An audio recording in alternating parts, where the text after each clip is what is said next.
Tiakola est bien plus divertissant que pas mal de chanteurs R&B, tu vois. Là, on peut être d'accord, je pense, sur la mélo, c'est que pour moi, c'est la forme un peu de rap ultime. Comme tu as très bien dit, en fait, c'est un carrefour de plein d'influences, en fait. Tu vois. Pour moi, la mélo, c'est du R&B fait par des mecs qui n'ont pas forcément la culture R&B parce que ils écoutent du rap, ils écoutent de la musique africaine, ils écoutent des choses qui n'ont rien à voir avec tout ça.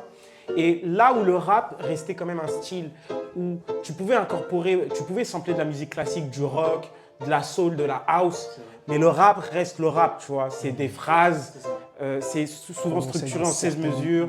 Il y a souvent entre 10 et 13 syllabes par phrase, il y a un flow, il y a une approche et tout. Tandis que la mélo, il y a cette écriture rap, c'est-à-dire une écriture plus directe et aussi un peu plus capitaliste aussi dans l'approche. Mais il y a des respirations, il y a des bridges parfois, il y a des pré-refrains, il y a des éléments. Des instruments de musique. Il y a des instruments de musique. Beaucoup de guitare, beaucoup de... Il y a des éléments R&B, mais qui ne sont pas incarnés par des mecs qui font du R&B, ce qui n'est pas une mauvaise chose.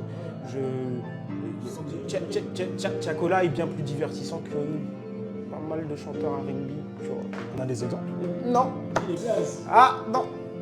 Ça se trouve, c'est un contre son camp. Ça se trouve, c'est un contre son camp.